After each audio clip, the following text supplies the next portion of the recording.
اللہ ताला की शान देख रही हूँ। मुझे और नवाज शरीफ साहब को अल्लाह ताला की ज़ात पर पहले दिन से भरोसा था कि एक दिन सच सामने आएगा, एक दिन पूरी दुनिया को पता चलेगा कि क्या हुआ। लेकिन ना मियां साहब को ये पता था, ना मुझे ये पता था कि वो दिन इतनी जल्दी आ जाएगा। वही हुकूमत है, वही जाली हुकूमत है, वही अदालतें हैं, वही ताकत का गलत इस्तेमाल है, वही साजिशी आज भी मौजूद हैं। लेकिन आप ये देखें कुदरत का निज़ाम कि इनकी मौजूदगी में, इनके दौरे हुकूमत में आज नवाज शरीफ साहब के हक में, उनकी बेगुनाही में आज तीसरी बड़ी गवाही अदलिया के अंदर से सामने आई है। तीसरी बड़ी शहादत अदलिया के अपने अंदर से सामने आई है। तो हमें ये यकीन था कि जालिम के दिन गिने होते हैं और जालिम की पकड़ बहुत सख्त होती है। सुन रखा था, देख भी लिया था, लेकिन इतनी जल्दी जालिम शिकंजे में आ जाएगा, इतनी जल्दी हुकूमत में और पावर में रहते हुए एक्सपोज हो जाएगा, यकीन जानिए इसका अंदाजा ना मियां साहब को था ना मुझे था। इसलिए आज हम सर झुकाकर अल्लाह ताला का शुक्र अदा करते हैं। आप देखें कि जिसने सजा दी अरशद मलिक साहब मरहूम, उन्होंने नवाज शरीफ साहब के हक में अपनी जिंदगी में गवाही दी। अपने नौकरी के मुलाजमत के दौरान उन्होंने ये गवाही दी।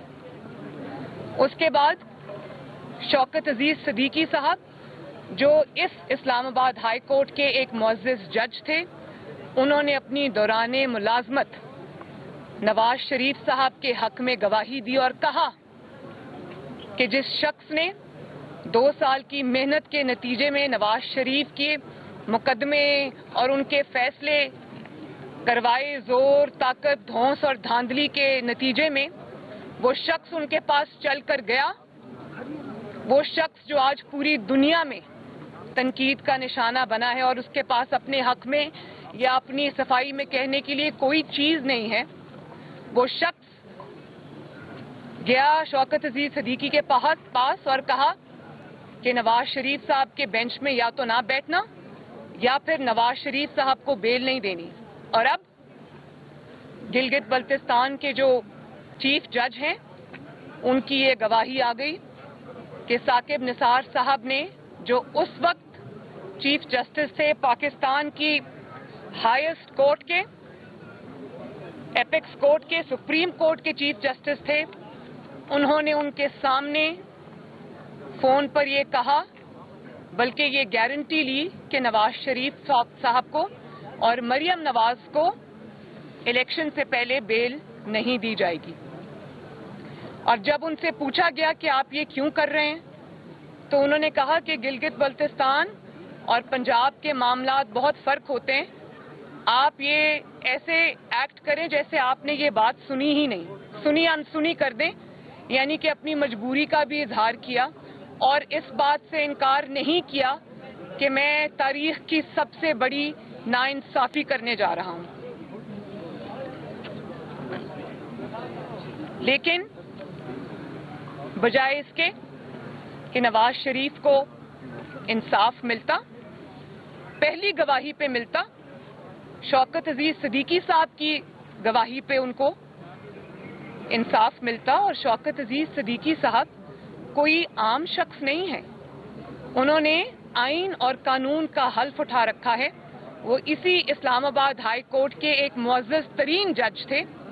उन्होंने अपनी मुलाजमत के दौरान ये सवाल उठाया, ये शहादत दी, तो बजाय इसके कि उनकी इस शहादत पर एक्शन लिया जाता, नवाज शरीफ को इंसाफ दिया जाता, भले आप शौकत अजीज साहब को बुला लेते, जनरल फैज साहब को बुला लेते, दोनों को बुलाते, दूध का दूध पानी का पानी करते, आपने उस मुअज़्ज़ज़ जज को नौकरी से फारिग कर दिया, बल्कि ना सिर्फ ये, आपने उसको सच बोलने की पादाश में आपने उसका मुकदमा सुप्रीम जुडिशल काउंसिल में ले गए और अब वो रिटायर हो गए हैं, उनकी मुद्दत मुलाजमत ख़त्म हो गई है, लेकिन वो अभी तक अपने लिए इंसाफ के मुंतज़िर हैं और अपना मुकदमा की बारी आने के मुंतज़िर हैं।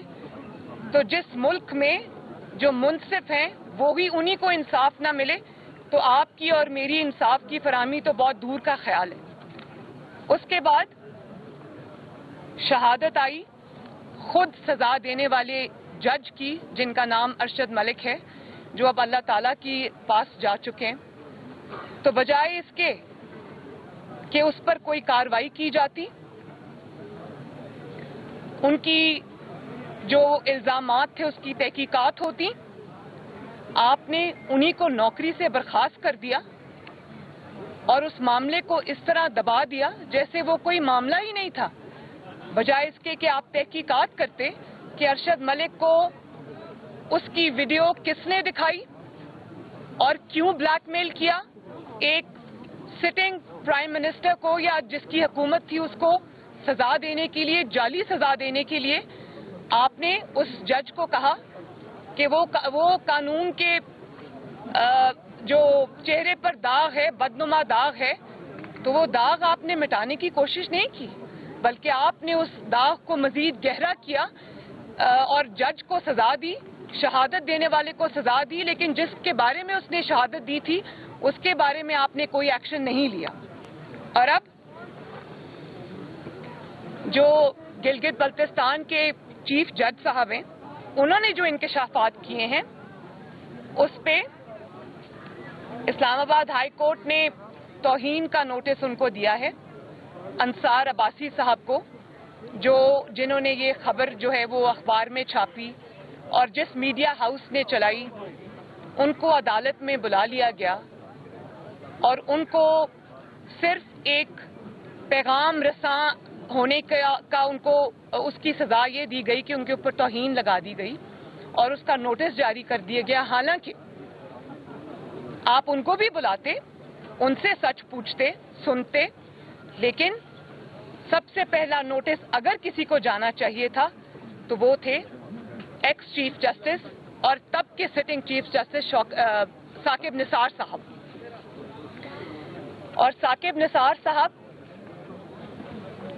सिर्फ ये कहकर पल्ला झाड़ लेना कि मुझे क्या मुसीबत पड़ी है कि मैं आकर जवाब दूं या अदालतों के चक्कर लगाऊं, तो ये तो जवाब आपकी जो आपने जुल्म किया है, नाइंसाफी की है, उसका सबूत है। जब नवाज शरीफ साहब पर इल्जाम लगा, मुझ पर इल्जाम लगा, तो हमारा पहला रिएक्शन क्या था? क्योंकि हम बेकसूर थे, नाजायज इल्जाम था, तो हमने कहा हम खड़े हैं, हमारा एहतसाब करो। 200 के करीब हमने पेशियां भुगती जाली मुकदमों के अंदर। और आप साकिब निसार साहब, आपने सारी जिंदगी आप इंसाफ के कानून के तालिब इल्म रहे हैं, इंसाफ की तरसील के जिम्मेदार रहे हैं, हाईएस्ट कोर्ट के सरबराह रहे हैं, और आपने ये कहकर पल्ला झाड़ लिया कि मैं क्यों इसमें आऊं? ना मैं इनकार कर रहा हूं, ना मैं इकरार कर रहा हूं, मुझे क्या जरूरत पड़ी है अदालतों के चक्कर लगाने की? तो मैं आपसे ये पूछना चाहती हूँ कि नवाज शरीफ तो 3 दफा का वजीर आजम था, उसने अपने पूरे खानदान समेत, अपनी बेटी समेत, उसने झूठे मुकदमात को, आज ये 5वां साल है हमें अदालतों के चक्कर लगाते हुए। अगर एक मुंतखब वजीर आजम, 22 करोड़ अवाम का मुंतखब वजीर आजम ऑफिस छोड़ सकता है, अदालतों के सामने पेश हो सकता है, जजेस के सामने पेश हो सकता है, कानून के सामने सर झुका सकता है, आइन के सामने बेगुनाह होते हुए भी सर झुकाता है, तो आप आइन और कानून से मावरा किस तरह हो गए? और आपको ये इल्म होना चाहिए कि जब कोई बयान हल्फी आता है, जब कोई एफिडेविट आता है, तो उसके जवाब में भी बयान हल्फी ही लाया जाता है। उसके जवाब में कोई स्टेटमेंट नहीं दी जाती जिसमें ये कहा जाए कि कोई होता कौन है मुझे अदालत में बुलाने का, मैं चक्कर अदालतों की नहीं लगा सकता। आप झूठे मुकदमात में वजीर आजम को अदालतों के चक्कर लगवा सकते हैं, अवाम के मुंतखब नुमाइंदों को आप चक्कर लगवा सकते हैं, लेकिन आप एक सच्चे इल्जाम में जिसका सबूत पूरी दुनिया ने देखा, उसमें आप एक अदालत के सामने पेश होने की भी रवादार नहीं है।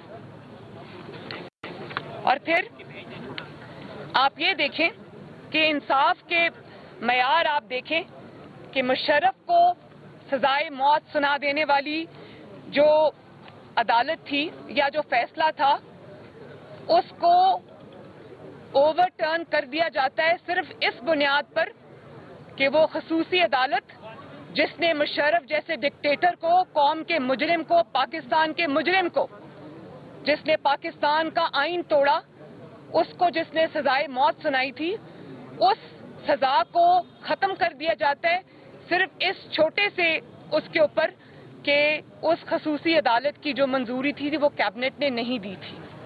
और यहाँ पर नवाज शरीफ साहब की बेगुनाही की गवाही, शहादत 3 जजेस ने दी, लेकिन फैसला जूं का तूं बरकरार है। तो इंसाफ के ये मयार आप कौम के सामने हैं, सब देख रहे हैं। और अंसार अब्बासी साहब की मैं इज्जत करती हूँ, पूरी दुनिया ये मानती है कि वो क्रेडिबल जर्नलिस्ट हैं, हमारे खिलाफ भी खबरें लिखते हैं, हमारे खिलाफ भी अगर कोई बात है तो वो करते हैं। तो इंसाफ का तकाजा ये था कि बुलाकर सुना जाता और सच बोलने को तौहीन का नाम ना दिया जाता। सच जो है वो तौहीन नहीं है, सच निजात है। और अतर मिनल्ला साहब एक बहुत रिप्यूटेड जज हैं, उनकी एक अच्छी शोहरत है, मैं उनकी दिल से इज्जत करती हूँ, एहतराम करती हूँ। वो चंद उन जजेस में से हैं जो आइन और इंसाफ पर चलने पर यकीन रखते हैं। मजबूरियाँ अलग, लेकिन उनकी वो एक अच्छी शोहरत के हामिल हैं। और वो जज हैं जिन्होंने जब लॉयर्स मूवमेंट में उन्होंने जजेस की और इंसाफ की बहाली के लिए जिद्दोजहद की थी पॉलिटिकल पार्टीज के साथ और जजेस और लॉयर्स के साथ मिलकर। तो मैं ये कहना चाहती हूँ कि अतर मिनल्ला साहब भी जानते हैं कि वो सिर्फ जजेस की बहाली की मूवमेंट नहीं थी, वो जो जजेस उस वक्त अपनी अपनी कुर्सियों पर मौजूद थे वो उनकी बहाली की या कुछ अफराद की बहाली की मूवमेंट नहीं थी, वो उस अदल की बहाली की मूवमेंट थी जिसको एक डिक्टेटर ने with a stroke of pen रद्दी की टोकरी में फेंक दिया था।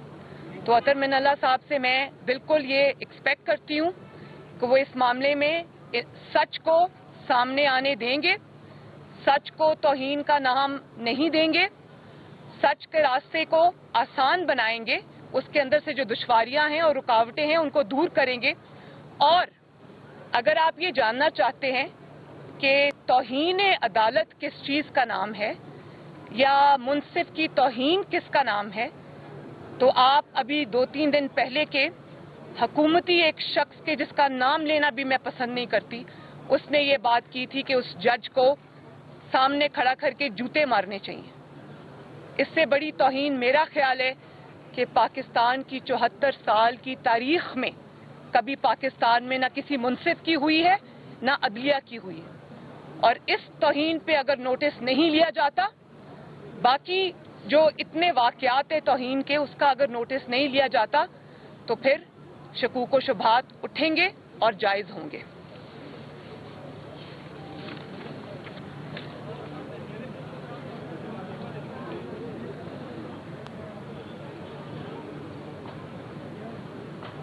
और मैं ये कहना चाहती हूँ, और मेरे कहने की ज़रूरत नहीं है, जो मुअज़्ज़िज़ जज साहिबान हैं वो मुझसे ज़्यादा इस बात को जानते हैं कि जब अदालत में कोई मुल्ज़िम आता है तो आप उसके सामने मुक़द्दस किताब को रखते हैं और आप उसको ये कहते हैं कि किताब पे हाथ रखो और ये हल्फ लो, ये कसम खाओ कि तुम सच कहोगे और सच के सिवा कुछ नहीं कहोगे। तो जब आप तरगीब देते हैं मुक़द्दस किताब पे हाथ रखने की कि हाथ रखो और कसम खाओ कि सच कहूँगा, तो फिर आपको उस सच को सामने आने देना चाहिए। आप उस सच बोलने की तरगीब दे रहे हैं लोगों को, और जब वो सच सामने आ रहा हो और कुदरत सामने ला रही हो तो आपको फिर उस सच का रास्ता नहीं रोकना चाहिए। और जब जो गिलगित बल्तिस्तान के चीफ जज थे उन्होंने कहा कि मैं भी कुरान पे हाथ रखता हूँ, साकिब निसार साहब भी कुरान पे हाथ रखें और फैसला कर लें कि झूठा कौन है और सच्चा कौन है। तो जो सच्चा था उसने ये बात कर दी, वो जो झूठा था वो दौड़ गया। अब वो ना अदालत में आएगा, ना ही किसी टीवी इंटरव्यू में आपके किसी भी सवाल का सामना करने का तैयार होगा, क्योंकि उसके पास अपने मजालिम का कोई जवाब नहीं है।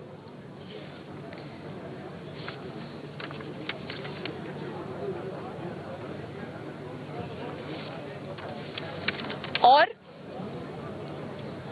सिर्फ मैं, जो गिलगित बल्तिस्तान के चीफ जज हैं, मैं सिर्फ उनकी गवाही पर नहीं जाती, उसका फैसला अभी होना बाकी है। लेकिन जिन चीजों का फैसला हो चुका, जिन चीजों से ये साबित हो चुका कि साकिब निसार साहब न सिर्फ कानून के, अदलिया के, कौम के, आइन के और इस 22 करोड़ अवाम के मुजरिम हैं, उन चंद चीजों में से मैं आपको जरा कुछ दोबारा याद दहानी करा दूं कि जो फुर्तियां उन्होंने अपने चीफ जस्टिस होने के दौरान दिखाई थीं, उससे साफ जाहिर था कि उनके सामने एक नेफेरियस डिजाइन था, एक साजिश थी जिसको उन्होंने अंजाम देना था, जिसका वो मोहरा बने। उनके सामने एक एजेंडा था जिसकी तकमील उनकी जिम्मेदारी, उनकी जो सरबराही है उसमें होना थी। चुन चुन कर उन्होंने मुस्लिम लीग नून के लोगों पर तौहीन अदालत लगाई, मुस्लिम लीग नून के सिटिंग MNAs पर लगाई, मुस्लिम लीग नून के विनिंग हॉर्सेस पे लगाई, उनके इलेक्टेबल्स पर लगाई, जिनका उनको यकीन था कि ये मुस्लिम लीग नून के लोग इलेक्शन में जीत के मुस्लिम लीग नून की नंबर ऑफ सीट्स में इजाफे का बाइस बनेंगे, जिसमें ये तलाल चौधरी साहब आपके साथ खड़े हैं, मेरे दाएं दानियाल अजीज साहब ये साथ पीछे खड़े हैं, मेरे दाएं बाएं आगे पीछे मुस्लिम लीग नून में आपको उन लोगों की कमी नजर नहीं आएगी जिनको चुन चुन कर तौहीन अदालत पर सुओ मोटो नोटिस लेकर उनको सच बोलने की पादाश पर उनको इंतखाबी मैदान से बाहर किया गया। साकिब निसार साहब ने किया, और ना सिर्फ ये बल्कि हमारे सेनेटर्स को, हमारे अपने MNAs को, MPAs को, सेनेटर्स को उन्होंने शेर के निशान पर इलेक्शन लड़ने से रोका, क्योंकि वो जानते थे कि वो मुंतखब हो जाएंगे और PMLN की इलेक्टोरल स्ट्रेंथ का बाइस बनेंगे। और उसके अलावा बदनाम जमाना, अब मैं क्या कहूँ, पैनामा करते हुए जो इकामे पर जिल्लत का सफर इख्तिताम पजीर हुआ, वो साकिब निसार साहब की सरबराही में हुआ। और वहीं पर उन्होंने बस नहीं किया, वो उतना ही इंसाफ का कत्ल पे उनको तसल्ली नहीं हुई, उन्होंने ताहयात 22 करोड़ अवाम के रिप्रेजेंटेटिव नवाज शरीफ को उन्होंने नाअहल किया, ताहयात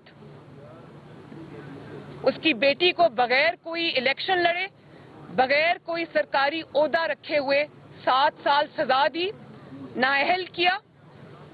और उसके बाद वहीं पर उनका दिल नहीं भरा तो उन्होंने तारीख एक बना दी इंसाफ के कत्ल की, उन्होंने नवाज शरीफ को PMLN की सदारत से भी हटा दिया। और उन दिनों में मुझे अच्छी तरह याद है, लोग ये जुल्म देखकर कहने पे मजबूर हो गए थे कि मुकदमा चाहे परवेज रशीद साहब का हो या मुकदमा आपका हो या किसी और का हो, सजा नवाज शरीफ को मिलेगी और बार बार मिलेगी और उसी बेंच से मिलेगी और उसी कोर्ट से मिलेगी। और जी नहीं, वो मैं अभी आपको बताती हूँ। तारीख के अंदर हर चीज दर्ज है, वो ना आप भूले ना मैं भूली हूँ। बल्कि सिर्फ आप ये देखें कि जब उन्होंने ये एक्सेसेस कमिट कर ली, जब ये ज्यादतियां वो कर चुके, तो बजाय इसके कि वो शर्मसार होते या कहीं ना कहीं उसको अनडू करने की कोशिश करते या बैलेंस आउट करने की कोशिश करते, वो कहाँ किस तरफ चल पड़े। वो अपने सरकारी खर्चे के ऊपर कभी किसी अस्पताल में जा रहे हैं, कभी कहीं छापे मार रहे हैं اور پاکستان کا کوئی شخص, کم ہی شاید کوئی ایسا شخص ہوگا جو سازش میں شریک نہیں تھا. سازش میں جو شریک تھے ان کو تو ایبسولوٹ پروٹیکشن حاصل تھی, ثاقب نثار صاحب کی بھی اور اوروں کی بھی. سازش کے سارے مورے بچے ہوئے تھے. اس کے علاوہ کوئی کاروباری شخص, کوئی میڈیا کا کوئی بھی سچ بولنے والا انسان یا کوئی بھی عام شہری ثاقب نثار صاحب کے رعونت سے اور عتاب سے بچا نہیں. انہوں نے بھری عدالت میں لوگوں کو کھڑا کر کے بے عزت کرنا شروع کیا اور اپنے کرسی کا فائدہ اٹھایا, لوگوں کی تذلیل کی. پی کے ایل آئی جیسا عوام کا ادارہ جس میں عوام کے جگر کا, لیور کا, بیماریوں کا ایک واحد انسٹیٹیوٹ ہے, شہباز شریف صاحب کی اس پہ مہر لگی ہے ان کی خدمت کی کہ شہباز شریف صاحب نے جو لوگ انڈیا پیسہ نہ ہونے کی وجہ سے جگر کے امراض کے لیے انڈیا جایا کرتے تھے, وہ انہوں نے پی کے ایل آئی ادارہ بنایا. اور ثاقب نثار صاحب نے اپنے بھائی کو, فقط اپنے بھائی کو فائدہ پہنچانے کے لیے ان لاکھوں کروڑوں پاکستانی عوام کو علاج کی سہولت سے انہوں نے جو ہے وہ سہولت ان سے چھین لی. اور اس کے علاوہ مجھے وہ دن بھی یاد آتا ہے جب ایک عدالت میں انہوں نے چھاپا مارا, ریڈ کیا بطور چیف جسٹس, اور وہ جج اپنی ذمہ داریاں ادا کر رہے تھے. میں ان جج کا نام نہیں جانتی, آپ لوگ جانتے ہوں گے, ہم نے تو ٹی وی پہ دیکھا تھا, سوشل میڈیا پہ دیکھا تھا. اور وہ جج کا موبائل انہوں نے یوں اٹھا کے ایسے پھینکا, اور اس کے بعد یہیں پر ان کی چارج شیٹ ختم نہیں ہوتی. ان کی چارج شیٹ میں جو سب سے بڑا گناہ ہے وہ عمران خان جیسے شخص کو, جو آج 22 کروڑ عوام کا مجرم ہے, ثابت کرپٹ ترین انسان ہے, جو نہ صرف کرپٹ ہے بلکہ کرپشن کا سرغنہ ہے, جو نہ صرف یہ کہ اپنی اے ٹی ایم مشینز کو پروٹیکشن دیتا ہے بلکہ مافیاز کو پروٹیکشن دیتا ہے, مافیاز کا سربراہ ہے. ایسے شخص کو ثاقب نثار صاحب نے ثاقب اور امین کے لقب سے نوازا, اور یہ انہوں نے عمران خان کو تو فیور کر دیا, یا عمران خان کو لانے والوں کو تو فیور کر دیا. Rule 10 is very clear کہ when a bill is passed in a joint sitting with or without amendment by the votes of the majority of the total membership of two houses, an authenticated copy signed by the speaker shall be transmitted by the secretary to the president under article 75. So یہ انگریزی میں لکھا ہے, اگر کسی کو انگریزی سمجھ میں نہیں آ رہا ہے ہم سمجھا سکتے ہیں, یہ 1973 کے رولز ہیں. یہ کنسٹیٹیوشن کے مطابق, کنسٹیٹیوشن میں آپ ربانی صاحب آپ دیکھ لیں, آپ article 72 sub class 4, subject to the constitution, all decision at the joint sitting shall be taken by the votes of the majority of the members present and voting. جی آگے آپ مشتاق صاحب ابھی کدھر ہے؟ مشتاق صاحب ٹھیک ہے, آپ نے صحیح بتا دیا. آئین پریویل کرتا ہے, رولز پریویل نہیں کرتے, آئین پریویل کرتا ہے. جی ابھی now I put the motion, ایک دفعہ پھر now I put the motion to the house. It has been moved that the bill further to amend the Election Act 2017, the Election Second Amendment Bill 2021, 11 to the 20, as passed by the National Assembly but not passed by the Senate, within 90 days be taken into consideration at once under Clause 3 of Article 70 of the Constitution. All those in favor of the motion may say aye. All those that say no. جی آپ تشریف رکھیں. ابھی میں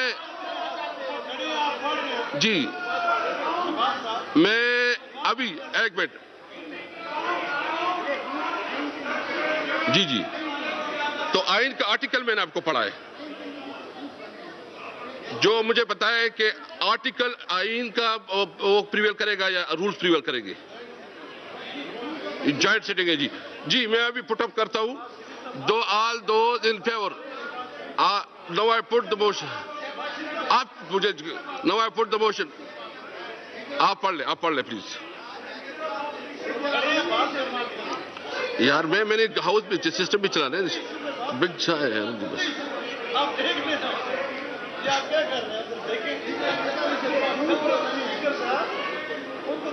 لیکن یہ article یہ کیا ہے؟ نہیں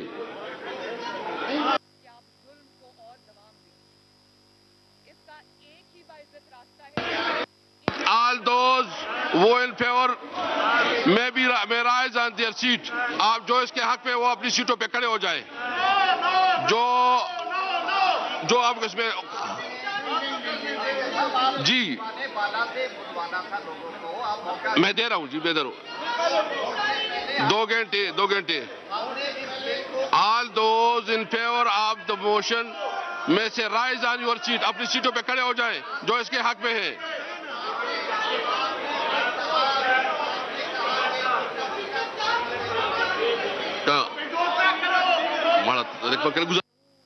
اور طریقہ کار کا مذاق بنایا تھا تو آج آپ بہت ہو گیا نواز. Count be made please.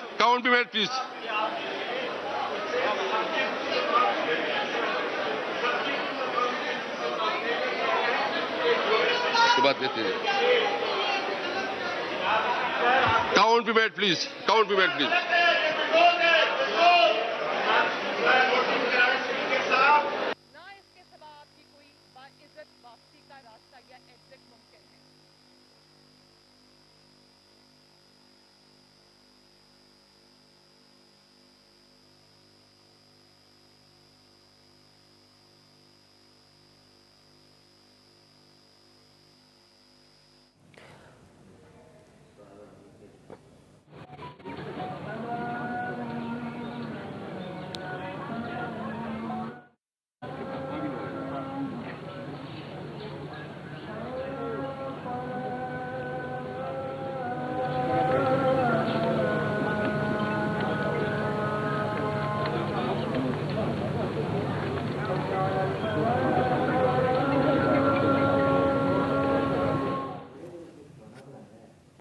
Parliament کا مشترکہ اجلاس جاری ہے اور آپ کو اپڈیٹ کریں کہ یہاں پر پارلیمنٹ میں ہنگامہ خیز مشترکہ اجلاس جاری ہے. اپوزیشن لیڈر کی جانب سے بھی خطاب کیا گیا, حکومتی بینچوں سے بھی, اور قرارداد کو منظور کرنے کے لیے ووٹنگ کی جا رہی تھی اب سے کچھ دیر قبل, اور شہباز شریف کی جانب سے کہا گیا کہ اسد قیصر استعفیٰ دے دیں. مشترکہ اجلاس مؤخر کرنے کا بھی ان کی جانب سے مطالبہ کیا گیا. شہباز شریف نے ای وی ایم کو ایول وشس مشین قرار دیتے ہوئے کہا کہ حکومت اور اتحادی ایوان سے بل بلڈوز کروانا چاہتے ہیں. پارلیمنٹ کا مشترکہ اجلاس. محسن داور نے انتخابی ترمیمی بل دوسری ترمیم میں اپنی ترمیم پیش کر دی ہے.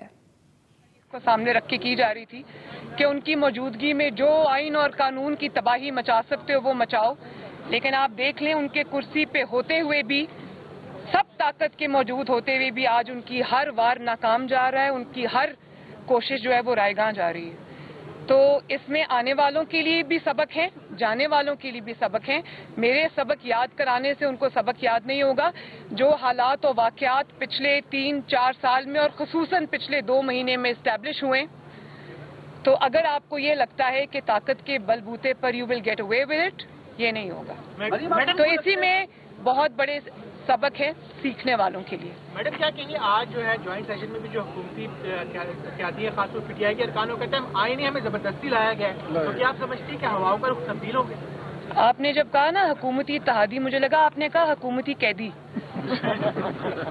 تو جو حکومت اپنی پہلے ہی جو بھیک میں دی ہوئی امداد پر کھڑی ہو, اور جب اس کے لوگ یہ کہنا شروع کر دیں, تو مجھے اس میں اور کیا باقی بچتا ہے کہنے کے لیے. یہ نوشتہ دیوار ہے. حکومتی اتحادی بھی پڑھ رہے ہیں, حکومت بھی پڑھ رہی ہے, لانے والے بھی پڑھ رہے ہیں, جو لائے گئے ہیں وہ بھی پڑھ رہے ہیں, اور عوام بھی پڑھ رہی ہے. ناکامی حالات دکھائی دے رہے ہیں. اس حکومت کا خاتمہ جو ہے کم از کم عمران خان خود اپنے بوجھ سے جو ہے اس حکومت کو گرا رہی ہے, یہ بظاہر نظر آ رہا ہے. لیکن اس کے بعد کیا پاکستان مسلم لیگ نواز جو ان ہاؤس چینج ہے, چونکہ جو انتخابی اصلاحات ہوئی ہیں جو کہ حقیقی اصلاحات ہیں, उसके लिए इन हाउस चेंज की तरफ बढ़ेगी या ये ऑप्शन जो ये दरवाजा क्लोज कर चुकी है मुस्लिम लीग नवाज के इन हाउस चेंज जो है वो किसी सूरत काबिल कबूल नहीं है, चाहे अर्ली इलेक्शन हो जाए उसके बाद? देखिए, इस जो भी अब सिचुएशन है उसका एक ही हल है जो मैं नवाज शरीफ साहब से गाहे बगाहे सुनती रहती हूँ, और वो ये है कि अगर इस मुल्क को उन मुश्किलात से निकालना है, उस तबाही से निकालना है जिसमें इसको इमरान खान नामी शख्स धकेल चुका है, तो उसका एक ही रास्ता है, और उसका रास्ता है फ्री एंड फेयर इलेक्शंस।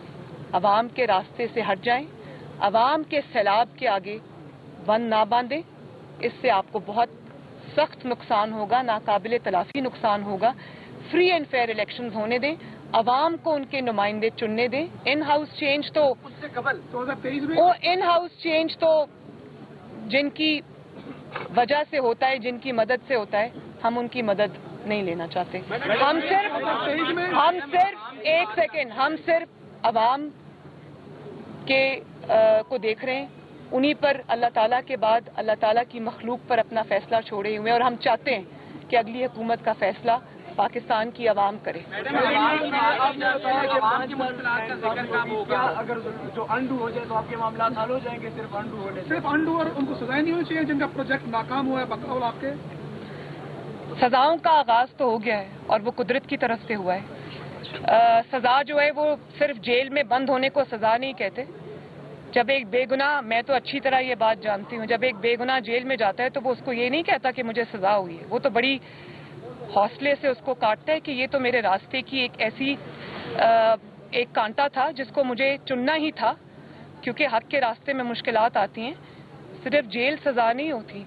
जो आज जिस इबरत का वो निशान, चलता फिरता एक इंसान इबरत का निशान बना है, सजा वो होती है जिस सजा के साथ उनको पूरी जिंदगी रहना पड़ेगा।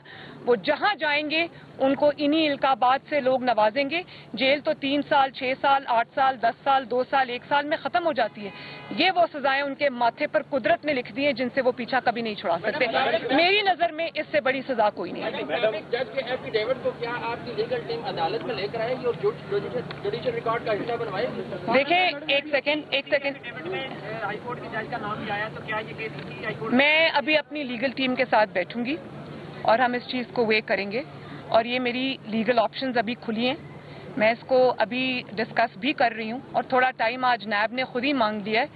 वो नैब जो रोज़ाना की बेसिस पे मेरे केस को चलाना चाहती थी और जो रोज़ अदालत में दरख्वास्त देती थी कि मरियम को या गिरफ्तार किया जाए या रोज़ उसके केस को अदालत में रोज़ाना की बुनियाद पर सुना जाए, आज वो पता नहीं किस नामोशी से मैं उनका चेहरा देखना चाहती थी, लेकिन मैं क्योंकि पीछे बैठी हुई थी तो वो चेहरा नहीं देख सकी। आज उन्होंने खुद 2 हफ्ते मांग लिए क्योंकि उनके पास किसी भी चीज का कोई जवाब नहीं। पीडीएम से पीटीआई के लोग कितने लोग राब्ते कर रहे हैं, और आप समझते हैं आइंदा इलेक्शन में पीटीआई वन टाइम यूज की लिखी हुई जमात नजर आ रही है?